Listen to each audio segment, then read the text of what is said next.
এই কোরআন এই পৃথিবীর এক মহাবিশ্বের মহাবিস্ময়। এই কোরআনের সম্মোহনী শক্তির কাছে পৃথিবীর সমস্ত শক্তি বিকারী, ঠিক কিনা বলেন? পৃথিবীর সমস্ত শক্তি, পৃথিবীর সমস্ত গবেষণা এই কোরআনের সামনে ভিক্ষুকের মতো, ফকিরের মতো দাঁড়ায় আছে।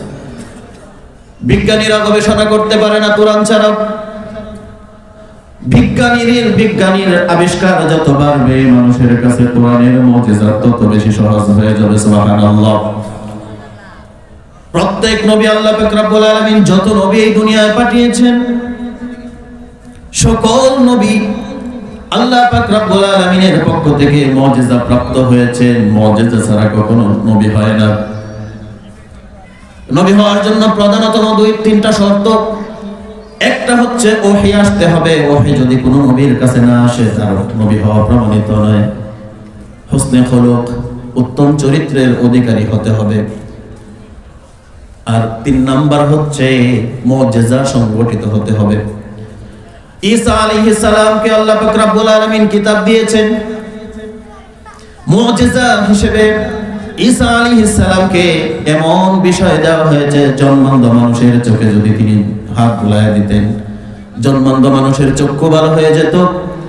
জন্ম থেকে কুষ্ঠ রোগ ব্যাধিগ্রস্ত সাদা ধবল রোগী মানুষের গায়ের উপরে যদি হাত বুলায় দিতেন, জন্ম থেকে কুষ্ঠ ব্যাধিগ্রস্ত রোগীকে আল্লাহ পাক রব্বুল আলামিন সুস্থ করে দিতেন।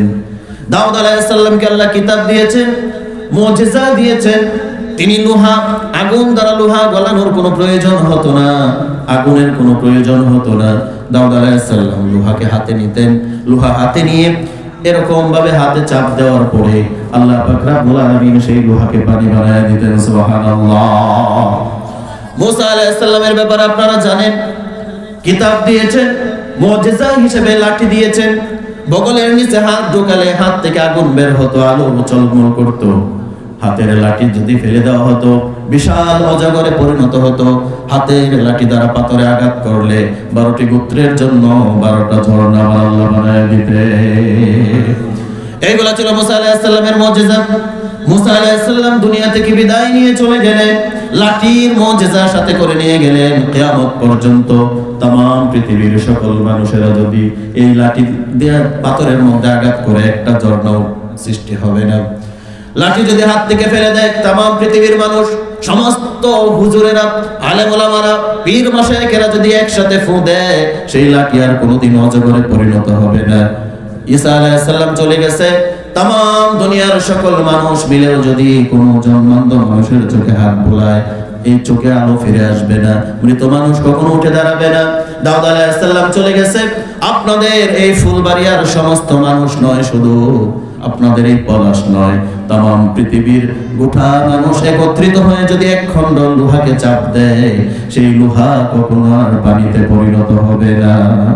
তারা চলে গিয়েছেন, মুজিজার সাথে করে নিয়ে গিয়েছেন, কিন্তু আপনার নবী, আমার নবী, বিশ্ব নবী জনাবে মুহাম্মদুর রাসূলুল্লাহ সাল্লাল্লাহু আলাইহি সাল্লামের 23 বছরের নবুয়ত জীবনে কয়েক হাজার মুজিজা সংঘটিত হয়েছে। এর মধ্যে সর্বোত্তম এবং সর্বশ্রেষ্ঠ যেই মুজিজা আল্লাহ তার নবীকে দিয়েছেন, সেই মুজিজার নাম হলো মহাগ্রন্থ আল কোরআন। সুবহানাল্লাহ।